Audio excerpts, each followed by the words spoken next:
여러분 신앙생활을 하시다가 보면 이럴 때 있을 것 같아요. 나의 모습을 보면서 실망하기도 하고 그러다 보면 자괴감이 드는 순간들이 분명히 있습니다. 자괴감에 빠지게 되면 어떻게 될까요? 우리 마음이 낙심게 되잖아요. 그러면서 심한 영적인 슬럼프를 경험할 때가 분명히 있어요. 저는 근데 여러분 사실 이것이 가장 우리다운 모습이고 가장 자연스러운 모습이라고 저는 생각을 합니다. 어느 누구도 이것에서 피해갈 수는 없어요.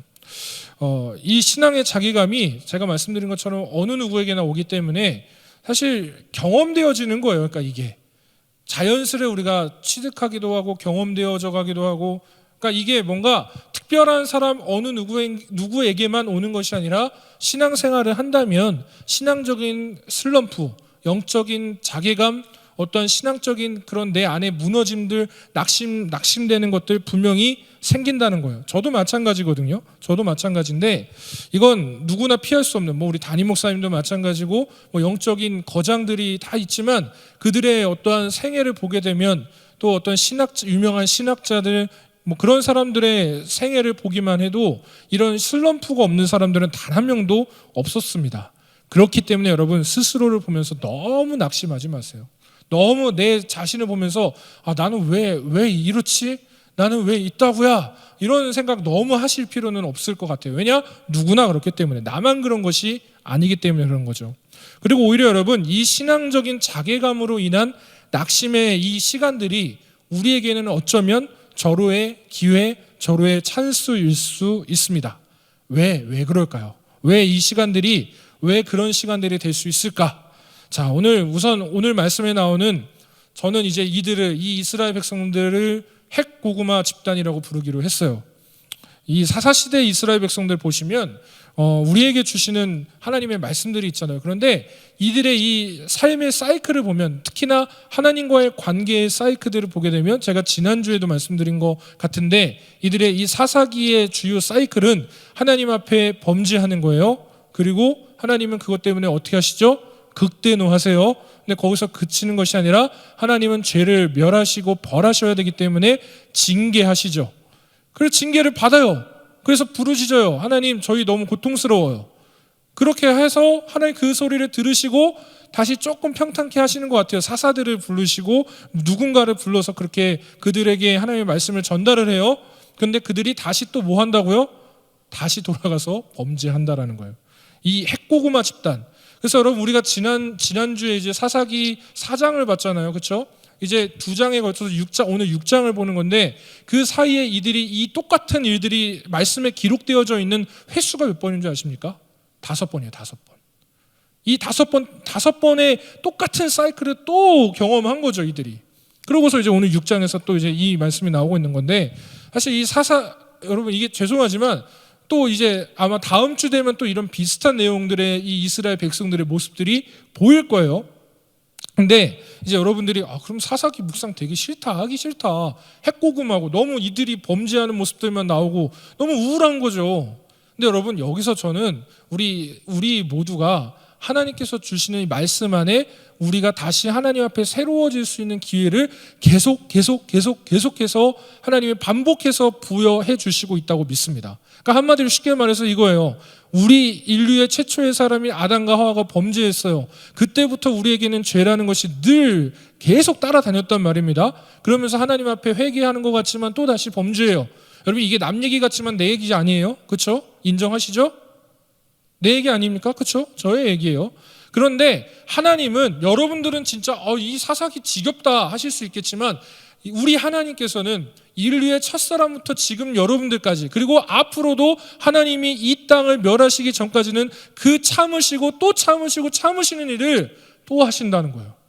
우리보다 더 지겹게 느끼실 분은 그분이실 거예요.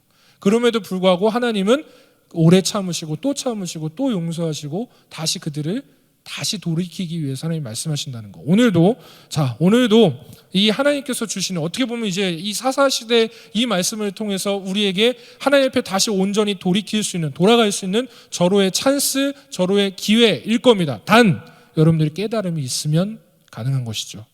자, 여러분 이스라엘이 미디안의 침략과 약탈에 시달리고 있어요. 자, 오늘 말씀 보니까 이 이스라엘 백성들을 괴롭히는 집단들이 있는 거예요. 그런데 그들이 그 시달리는 모습들을 성경에서 아주 적나라하게 기록하고 있어요. 그런데 왜 그들이 그렇게 시달릴까? 이유가 뭘까요? 자, 본문 1절부터 한번 보겠습니다. 1절 띄워주시고 같이 읽겠습니다. 시작. 이스라엘 자손이 또 여호와의 목전에 악을 행하였으므로 여호와께서 7년 동안 그들을 미디안의 손에 넘겨주시니.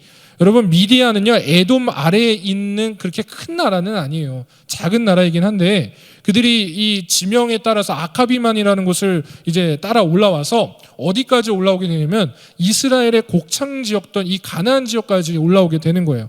그 지역은 이스라엘 지역이라고 이야기를 하는데요. 이제 이들이 거기까지 이스라엘 백성들이 있는 이스라엘 곡창 지역까지 올라와서 약탈을 하기 시작을 합니다. 근데 이제 이 약탈이 심해지자 이스라엘 사람들이 어떻게 해야 돼요? 피해야 될 거 아니에요. 도망가야 되잖아요. 죽을 수도 있으니까. 그래서 이 미디안 사람들을 피해서 어디로 올라가냐면 산으로 올라가요. 여러분, 제가 지난주 말씀드린 것 같은데 가나안 땅은 평지가 많았어요. 비옥한 평지가 많았기 때문에 거기는 농업이 잘 됐었던 그런 지역이었는데 이제 이들이 그렇게 산도 많지 않은데 이 평지에 살면서 농사도 짓고 풍년도 맞이했다가 이 곡창 지역에 이 미디안 사람들이 쳐들어오면서 이스라엘 백성들이 도망가야 되니까 산으로 올라간 거예요. 그렇게 산으로 주거지로 옮겨갔던 거죠. 자, 2절 한번 보겠습니다. 2절, 본문 2절 같이 읽습니다. 시작. 미디안의 손이 이스라엘을 이긴지라 이스라엘 자손이 미디안으로 말미암아 산에서 웅덩이와 굴과 산성을 자기들을 위하여 만들었으며. 이스라엘이 되게 기구한 것 같아요. 잘 보면 뭐 이 출애굽 시대 때 노예로 살았죠. 뭐 그들의 조상 때 보면 또 계속 이주하며 살았죠. 출애굽 시대에 살았죠. 또 이제 출애굽하다 보니까는 그 노예의 신분에서 벗어났는데 또 어디 가요? 광야에 가서 또 떠돌아요. 또 떠돌다가 이제 드디어 가나안까지 갔는데 또 침략당해요. 계속 또 옮겨져 가서 보니까는 산으로 올라가서 웅덩이도 파고 굴도 파고 산성을 이렇게 쌓아놓고서 이제 피할 그런 곳들을 마련한 것이죠. 그러나 여러분, 산으로 올라갔다고 해도 이들 마음속에 뭐 어떤 마음이 자리 잡고 있냐면 자신들이 그 산 밑에 두고 온 비옥한 땅들이 마음속에 계속 있는 거예요. 그러니까 그걸 마냥 그냥 놀릴 수가 없는 상황이었던 거예요. 그래서 위험하지만 산으로 피신을 했지만 그러나 그래도 눈치 싸움 잘해서 다시 비옥한 그 평지로 다시 내려가 갖고 농사를 계속 지었던 거죠. 근데 여러분, 그러면 그럴수록 여지없이 다시 미디안이 침략해서 닥치는 대로 이렇게 이 열매를 잘 익어가면 다 익은 거 보고 닥치는 대로 그걸 가져가는 거예요. 얄밉죠. 고생은 이스라엘 백성들이 다 했는데 근데 취하는 건 누구예요? 미디안 백성들이, 미디안의 그 사람들이 다 취해져 약탈해서 가는 거예요. 여러분, 이 미디안의 약탈이 어느 정도였는지 본문에서 어떻게 표현하는지 한번 볼게요. 5절입니다. 5절 말씀 우리 형제들만 읽겠습니다. 시작. 이는 그들이 장막을 가지고 올라와 어떻게 메뚜기 떼같이 많이 들어오니 그 사람과 낙타가 무수함이라 그들이 그 땅에 들어와 멸하려 하니.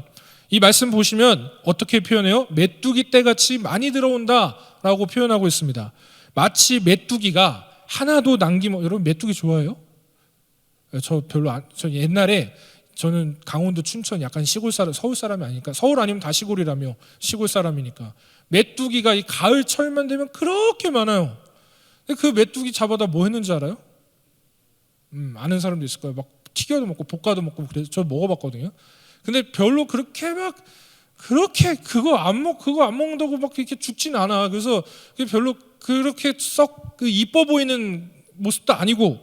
근데 여러분, 이 메뚜기 특징이 있어요. 그러니까는 제가 어렸을 때 제 친구 가정 중에서 이제 벼농사를 짓는 분이 계셨었는데, 친구 가정이 있었는데 이 메뚜기가 그렇게 얄밉다는 거예요. 왜냐하면 메뚜기 때로 몰리면은 그 잠깐 시간이지만 그 긴 시간도 아닌데도 그 익어가는 벼를 다 모조리 먹고 다 도망간다는 거예요.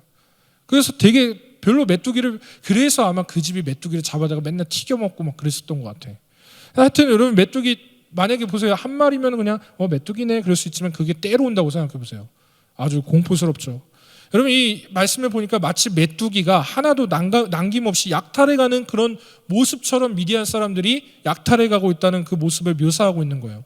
그러면서 이 미디안이 그냥 또 오는 것이 아니에요. 낙타를 몰고 오면서 먼 거리를 수월하게 오고 가는 마치 이때 당시 신무기를 장착한 그런 강력한 모습으로 표현을 하고 있는 겁니다.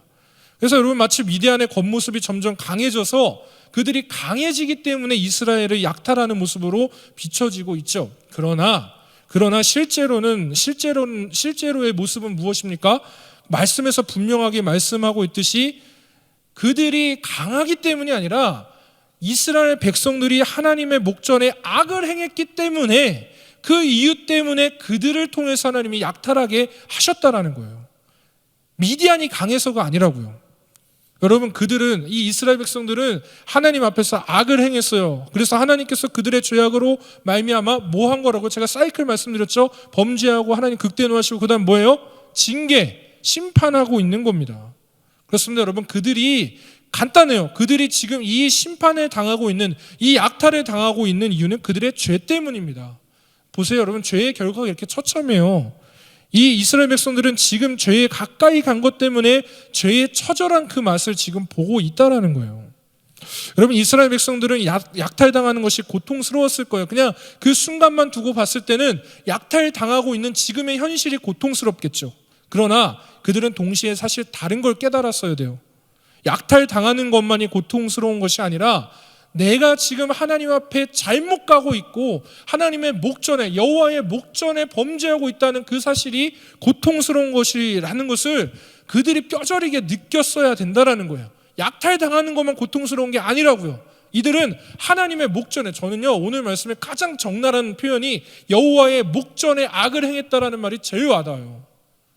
여러분, 그냥 하나님 앞에 범죄했더라 이런 표현이라면 그래, 그냥 살면서 범죄했구나 이렇게 생각할 수 있겠지만, 오늘 성경은 뭐라고 표현해요? 여호와의 목전에. 이거 세번역 성경을 보게 되면 하나님 얼굴 면전 앞에 범죄하고 있다는 것을 이야기하고 있는 거예요. 근데 여러분, 우리의 죄가 지금 그거예요. 그런 모습이에요. 달리 생각할 필요가 없습니다. 저와 여러분들이 범죄하는 그 순간이 여호와의 목전이라는 거예요. 달리 생각할 게 없다니까요. 여러분, 모든 죄는 상상할 수 없는 고통이 그래서 따른다는 거예요. 성경에서 말하는 죄의 삭시 그래요. 지금 말씀에서 이스라엘 백성이 당하는 이 고통은 죄의 삭스의 지극히 작은 몫일 뿐이에요. 전부가 아니에요. 여러분, 죄의 몫에 대해서 잠시 아주 작게 맛을 보고 있는 정도가 지금 이 정도라고요. 여러분, 모든 죄는 반드시 그에 맞는 대가를 치르게 되어 있습니다. 성경에 그렇게 이야기하고 있으니까요. 영원히 갚지 못하고 계속 대가를 치르게 될 거라는 거예요.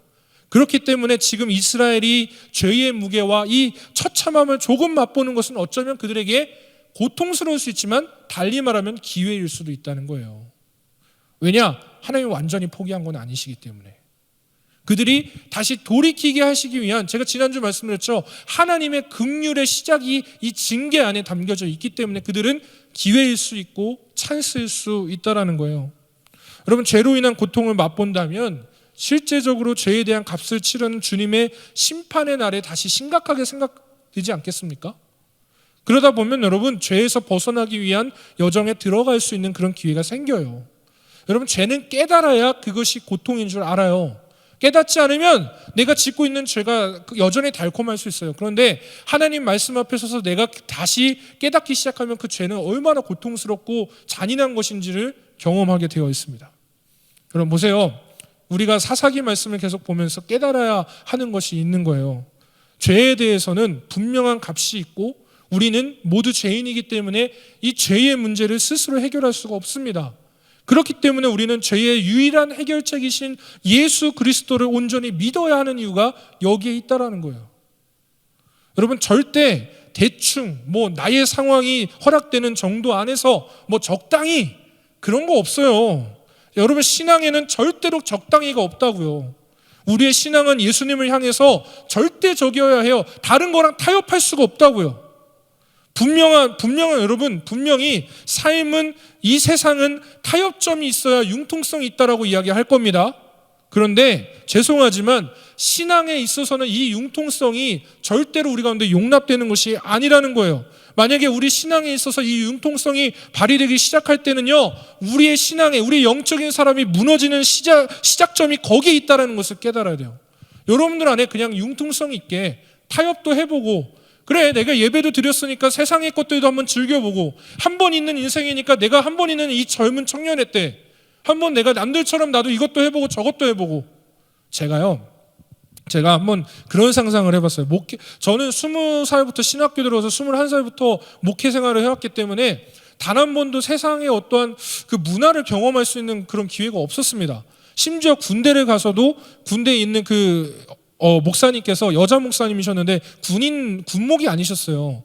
그래서 제가 이제 들어갔을 때 이 목사님이 자기가 27년 동안 이곳에서 똑같이 사역을 했기 때문에 할머니 목사님이셨는데, 내가 한 번도 안식년을 가져본 적이 없으니까 너가 있는 동안에, 너가 군복무하는 동안에는 내가 안식년 좀 가야겠다. 그래서 대장한테 그냥 저의 동의도 안 물어보고 그냥 가서 말씀드리고 주일에 설교만 한번 하러 올 테니까 너가 교회 관리해. 그러고 이제 가셨어요. 저는 쉰 적이 없어요. 그냥 계속 목회만 해온 거예요. 근데 제가 어느 순간 이제 군대 갔었을 때 막 그런 뭐 여러 가지 세상에 찌든 그런 청년들이 많이 와요. 그게 군대잖아요. 그러니까 여러 뭐 믿지 않은 친구들도 많이 있을 거 아니에요.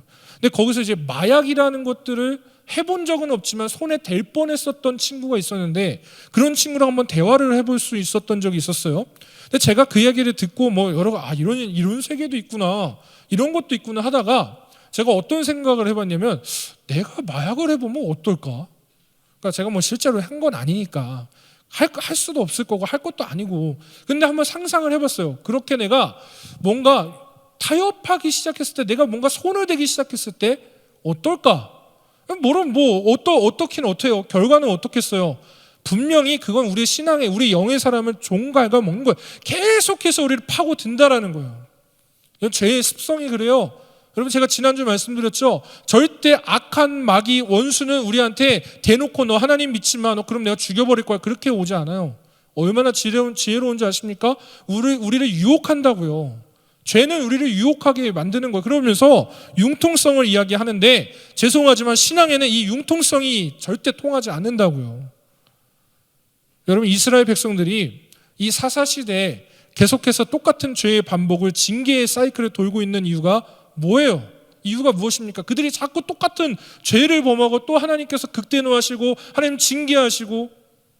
보세요 여러분, 하나님을 믿으면서도 우상을 섬기는, 하나님의 목전에 악을 행하는 타협점 때문에 그런 거예요. 그러면서 그들은 이야기할 거예요. 우리가 먹고 살아야 되니까 하는 거라고. 그런데 그들이 하나님을 믿었을 때 먹고 사는 문제를 해결하지 못한 적이 있습니까? 그런 적이 없어요. 그들이 이 출애굽 광야 시대를 살았을 때 하나님께서 만나와 메추라기 그리고 구름 기둥과 불 기둥을 주시면서 단 한 번도 그들을 굶기거나 단 한 번도 그들이 죽게 하신 적이 없단 말이에요. 그들이 죽게 되는 이유는 단 한 가지였습니다. 무엇입니까? 하나님의 징계 때문입니다. 근데 그 징계의 원인은 무엇이에요? 그들의 범죄 때문에 그렇다고요. 그들이 죽는 이유는 먹고 사는 것이 어렵기 때문에 죽었던 것이 아닙니다. 그들은 그들 스스로 하나님의 목전에, 하나님의 얼굴 앞에, 하나님의 면전에 드러내고 그들이 융통성이 있다고 생각하는 그 우상 숭배를 동일시하며 그들의 삶에서 죄를 범하기 시작했을 때 그들이 스스로 자멸하고 파멸하기 시작한 거예요. 여러분, 이 말씀을 보면서 내 삶은 어떠냐는 거예요. 우리 삶은 나는 지금 하나님 목전에서 어떻게 하고 있느냐라는 거예요. 예배드리는 모습은 있어요. 내가 주일은 지키고 하나님 앞에 나아가는 것 같아요. 그러나 내 삶의 모습에서 진정으로 하나님 앞에 어떻냐는 거예요. 코람데오. 자, 계속해서 말씀 보겠습니다. 7절과 8절인데요. 7절과 8절 제가 읽어드릴게요. 말씀 띄워주시고, 이스라엘 자손이 미디안으로 말미암아 여호와께 부르짖었으므로 8절에 여호와께서 이스라엘 자손에게 한 선지자를 보내시니 그가 그들에게 이르되 여호와께서 이같이 말씀하시기를 이스라엘의 하나님 내가 너희를 애굽에서 인도하여 내며 너희를 그 종되었던 집에서 나오게 하여. 여러분, 이스라엘 백성들이 미디안의 약탈로 인해서 상당히 고통스러워합니다. 그래서 그들은 하나님께 부르짖죠. 이전과 똑같이 동일하게. 그래서 하나님의 도움을 간절히 간구하는 그들의 요청이 이 부르짖음 속에 있었습니다. 그래서 이들의 이 간절한 요청에 하나님께서 어떻게 하세요? 무명의, 이름도 알려지지 않는 무명의 선지자를 보내서 어떻게 말씀하시냐면 내가 너희를 애굽에서 인도하여 냈어 라고 말씀하세요. 자, 여러분, 다소 생뚱맞아요. 이스라엘 백성들은 뭘 부르짖었어요? 미디안 때문에 못 살겠어요. 하나님 고통스러워요, 우리 좀 살려주세요. 지금 이걸 부르짖는 거예요. 그런데 하나님 갑자기 무명의 선지자를 보내서 그들에게 하신 말씀은 내가 너희를 애굽에서 인도하여 냈어 라는 얘기를 하는 거예요. 생뚱맞은 말씀하고 계시는 거죠. 여러분, 하나님이 애굽에서 인도하여 내신 이 사실을 모르는 이스라엘 백성들이 있었을까요? 그렇지 않아요. 그들은 스스로의 기억 속에서, 아니면 출애굽을 기억은 하지만 마음에 어떻게 보면 늘 생각하고 살았을 거예요. 그들의 조상들을 통해서 계속 들어왔으니까 출애굽을 어떻게 했는지, 광야 생활을 어떻게 했는지 자신들의 조상들을 통해서 계속 들어왔을 거 아니에요. 그렇죠? 하나님이 우리를 출애굽하게 하셨다는 거 그들이 모르는 게 아니에요. 그러나 중요한 것은 그들은 여러분 스스로의 그 기억에서 출애굽을 기억은 하겠지만 마음의 그 중심에서 하나님께서 행하신 이 출애굽의 은혜를 잃어버린 사람들이 많았다는 거예요. 머리로는 알고 있어요. 기억은 하고 있지만 내 마음의 중심에서 그렇지, 저분이 나의 하나님이, 나의 아버지 하나님께서 나를 구원하신, 우리 모두를 구원하신 하나님이시지, 이걸 기억하며 마음의 중심에 가다듬고 가다듬었던 그런 사람들이 없더라는 거예요. 그게 문제라는 거죠. 그래서 주님은 이것을 다시 그들에게 가르치시는 거예요. 왜냐하면 하나님의 구원은, 하나님의 이 도우심은 하나님께 가까이 가기 시작했을 때 다시 이루어지기 때문인 거예요. 여러분, 지금 보세요. 이스라엘 백성들은 자신들이 있는 이 약속의 땅 가나안에서 어떻게 보면 가장 기억해야 되는 그 약속의 땅에서 그 정체성을 잃어버렸다라는 거예요. 9절 한번 보실까요? 9절. 우리 9절 자매들이 읽겠습니다. 시작. 애굽 사람의 손과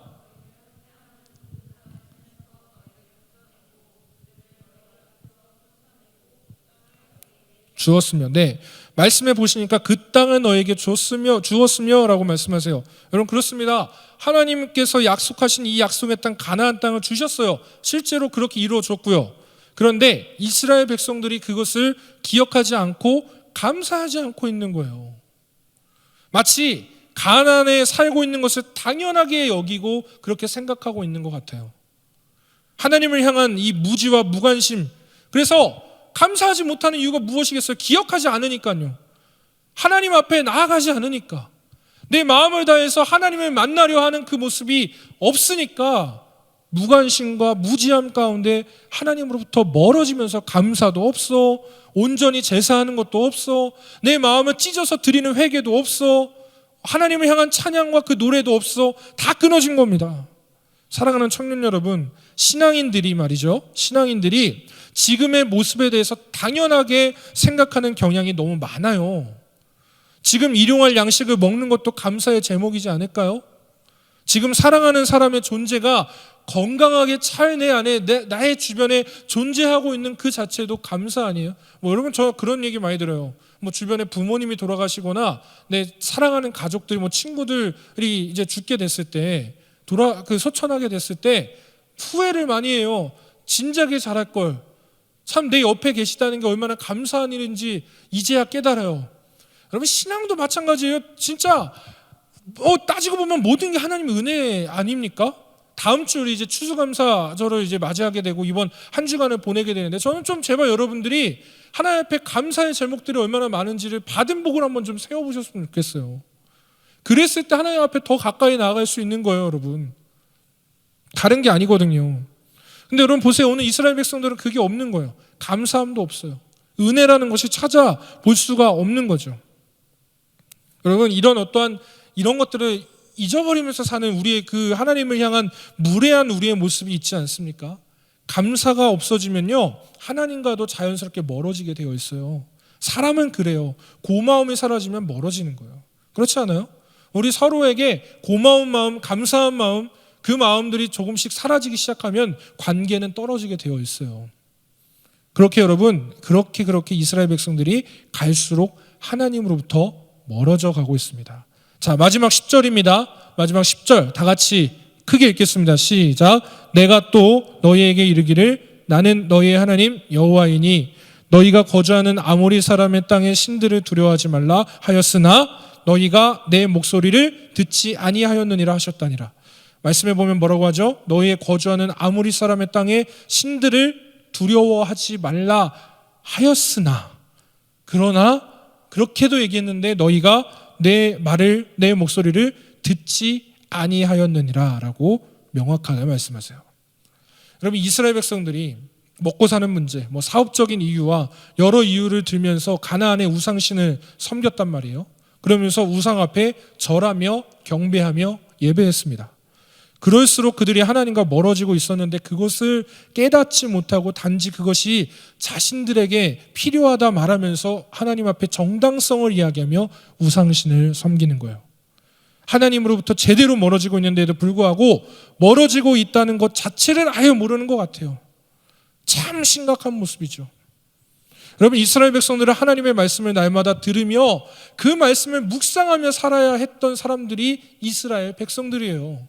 왜냐하면 그들의 시작점이 그랬고, 그리고 그들의 결론도 그것이고, 그렇게 그 모든 것이 하나님과 함께 해야 되는 운명 공동체이기 때문에. 그런데 그들은 자신들 스스로 그 모든 것들을 다 저버린 거예요. 자신의 삶에 하나님의 말씀을 비추면서 말씀대로 살고 있는지 살펴보아야 하는, 마치 임재하시는 하나님의 음성을 듣고 순종하며 살아야 하는 그들인데도 불구하고 그렇지 않았다라는 거예요.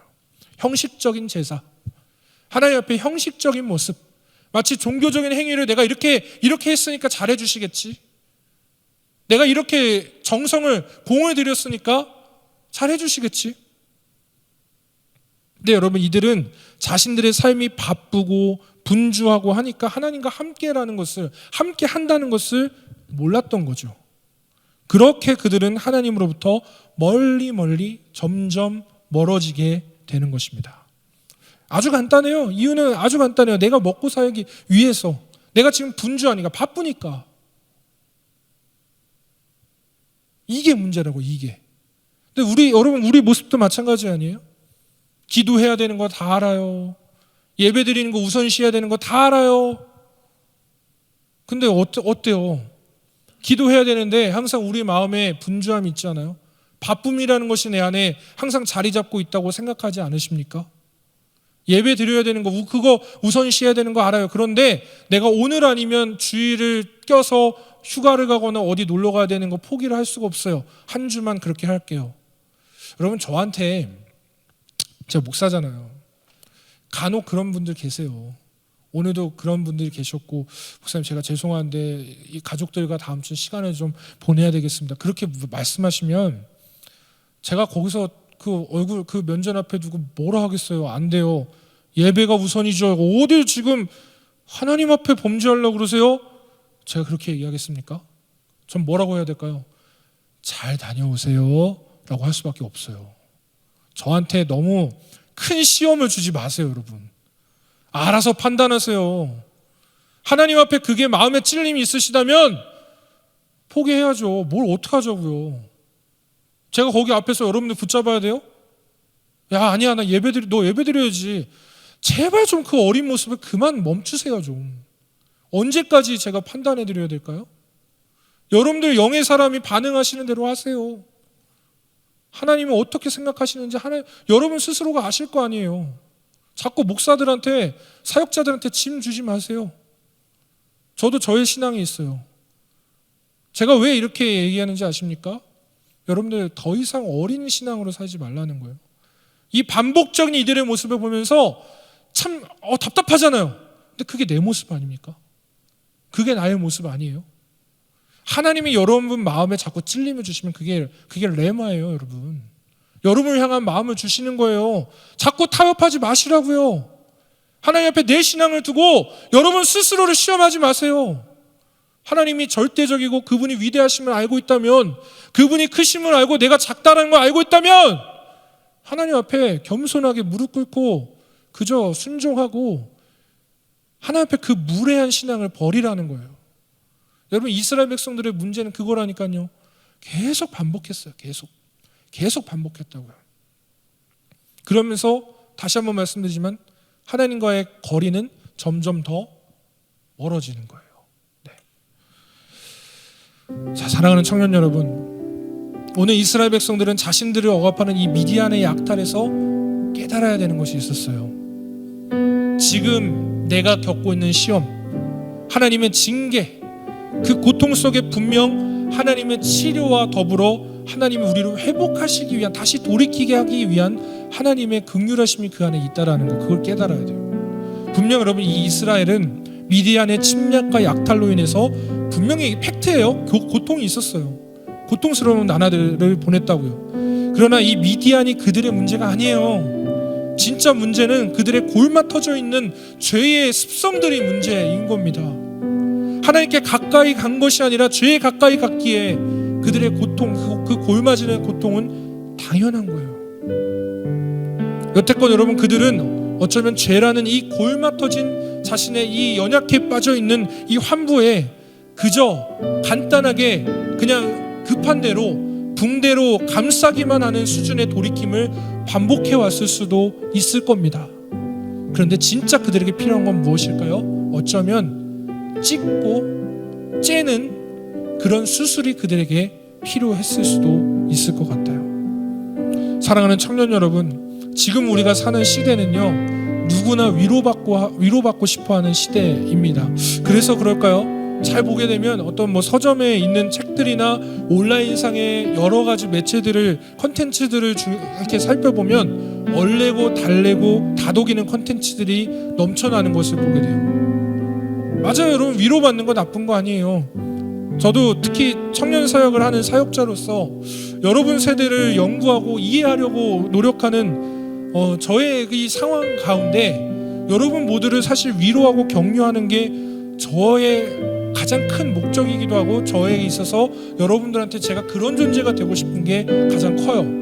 그래서 늘 제가 몇몇 청년들 자꾸 만나면서 이야기하는 건 오름직한 동산이 되고 싶다고. 여러분들한테 저는 근엄한 목사이고 싶은 마음 없어요. 왜냐하면 여러분들이랑 저나 별로 그렇게 큰 차이가 없기 때문에. 그러나 저는 개인적으로 여러분들의 친구가 되고 싶어요. 왜? 똑같으니까. 그래서 당연히 하나님도 여러분들을 위로하고 격려하시는 거 전 너무 감사해요. 그거에 대해서 이견이 없어요. 그렇게 자주 해주셨으면 좋겠어요. 오히려 여러분에게 있어서 우리 하나님이, 그리고 가능만 하다면 제가 여러분에게 그런 어떤 위로가 되고 힘이 되는 그런 존재가 늘 되었으면 좋겠어요. 그러나 한 가지는 기억합시다. 죄에 대해서는 단호해야 돼요. 왜냐하면 이것은 생명의 문제와 직결된 문제이기 때문에 그렇습니다. 여러분, 제가 저희 후배 사역자들한테 항상 많이 빗대어 말하는 것이 있어요. 저희 목회자들이 의사가 밟는 그런 과정하고 되게 비슷한 게 많아요. 공부도 오래 해야 되고요. 그러면서 무엇인가 어떠한 계속 그 공부를 멈춰서도 안 돼요. 계속 어떠한 논문이라든가 여러 가지 신학적인 주제를 가지고 계속 말씀을 연구하고 파고해야 돼요. 근데 이유가 뭔지 아세요? 유능해지기 위해서, 유명한 말씀을 잘 전하는 목사가 되기 위한 목적으로. 여러분, 사실 100이면 100 목회자들이 그런 이유로 공부하지 않아요. 가장 큰 이유는 의사가 진짜 이 육신의 생명을 살려야 되는 사람인 것처럼 목사도 여러분들의 영혼을 책임지고 영혼을 살려야 되는 그런 영적인 의사와도 동일한 위치에 있는 사람들이기 때문에 늘 공부해야 되고 기도해야 되고 그렇게 살 수밖에 없는 거겠죠. 다시 한번 말씀드리고 싶어요. 죄에 대해서는 단호해야 돼요. 여러분, 어떤 미친 의사가, 돌팔이 의사가 아니고서야 중환자의 수술을 그냥 대충 붕대로 감싸고 알아서 회복되기를 기다리겠냐는 거예요. 밤늦도록 연구하고 그 중병에 대해서, 내가 고쳐야 되는 병에 대해서 연구하고 계속 그걸 파야 되고 밤늦게까지 환자를 돌아봐야 되는 것이 의사의 모습이잖아요. 왜 그럴까요? 생명과 관련됐기 때문에 그래요. 생명과 관련된 일이라면 당연히 찢고 째야 되는 거죠. 오늘 이스라엘 백성들에게 필요한 것은 단순한 위로나 하나님의 도움이나 그런 지원이 아니라 뉘우침, 다시 돌이키는 거, 아예 새롭게 바꿔야 되는 거, 이게 필요한 거였어요. 그래서 그들이 해야 되는 것은 하나님께 나아가야 되는 것입니다. 하나님께 가까이 가는 거예요. 사랑하는 여러분, 기억하세요. 우리의 죄의 문제는 하나님 앞에 나아가기 시작했을 때, 여러분, 우리의 죄로 인해서 골마 터진 내 영의 환부를 하나님 앞에 나아가서 솔직하고 정직하게 보여드려야 회복이 그때부터 시작되는 거예요. 그냥 간단하게 싸매는 붕대에만 의존하지 마세요. 오늘도 여러분 지금 이 자리에 앉아서 혹은 온라인을 통해서 예배드리면서 그냥 간단하게 붕대로 또 감싸는 그런 일들만 하고 있는 그런 분들도 계실 수 있어요. 근데 더 이상 그렇게 자꾸 여러분 그래봤자 골마 터진다니까요. 회복이 없다고요. 잠깐일 수는 있지만 잠깐의 지혈은 될 수 있지만 완벽하게 회복되는 게 아니잖아요. 또 다시 돌아가요. 또 다시 사이클이 또 돌아갈 거라고요. 언제까지 그렇게 살 건데요? 언제까지 눈치 보면서 주일날 예배에 우선순위를 둬야 되는데도 불구하고 또 고민하고 또 고민하겠습니까? 그러고서 또 하나님 앞에 나와서 하나님, 여전히 제가 죄인이네요. 또 붕대로만 감쌀 거예요? 언제까지 여러분 뒷말하면서 남들에 대한 뒷이야기들을 하면서 입술로 범죄하면서 하나님 앞에 나와서 또 하나님, 또 제가 또 그런 죄를 범했네요, 근데 이 붕대로만 감싸고 끝낼 거냐고요. 째세요. 찢어야죠. 말씀으로 찢고요, 기도함으로 째고요, 하나님 말씀 앞에 정직하게 나가서 내 마음속에 그 환부를 정확하게 드러내고 주님의 보혈로 말미암아 내가 회복되는 시간들이 좀 필요하지 않을까요? 그래서 여러분들의 삶 가운데 하나님의 말씀, 그게 괜히 말씀 묵상하는 게 아니에요. 전 제가 청년 사역을 여러분들과 같이 하면서 단 한 번도 여러분들한테 큐티 합시다, 이거 제가 검사할 거예요, 저 그렇게 유치한 짓 한 적 단 한 번도 없습니다. 그리고 솔직히 하는 청년은 누구고 절대 말씀이고 뭐고 그냥 멀리 사는, 제가 그거 파악 안 되는 것도 아니에요. 그거 다 알아요. 목회자가 여러분 보면 어쩔 수 없이 영적으로 보여지는 게 있어요. 근데 저는 여러분 하나님 앞에 마치 내가 숙제하듯이 그런 어떤 신앙적인 종교적인 행위로 하나님 앞에 그냥 그렇게 나가는 거 얼마나 답답해요, 여러분. 하나님과 언제까지 그런 선생님과 제 어떠한 숙제 제대로 못해서 벌벌 떠는 그런 존재로 언제까지 그렇게 사실 건데요? 하나님 앞에 사랑하는 관계로 살아가야 되지 않습니까? 그래서 말씀 보는 거 아니에요? 그렇기 때문에 내가 오늘도 예배를 포기 못하고 이 좋은 날씨에 남들은 다 놀러 가는데 내가 내 자리를 지키기 위해서, 그래서 이 예배 자리에 여러분 오늘 오신 거 아닙니까? 하나님 사랑하니까. 여러분 그 진심이 있었을 때 하나님은 우리를 찢고 째서 우리의 환부를 다시 깨끗하게 고치실 거예요. 여러분 기억하세요. 오늘 이 이스라엘 백성들의 이 범죄의 사이클 안에 하나님은 계속적인 기회를 주시고 계세요. 그리고 오늘 이스라엘 백성들은 하나님 앞에, 자 정리해 봅시다. 그들은 먼저 하나님 앞에 감사를 회복해야 됐어요. 그리고 두 번째는 하나님 앞에 나아가는 것을 회복해야 됐습니다. 그리고 세 번째는 회개해야 돼요.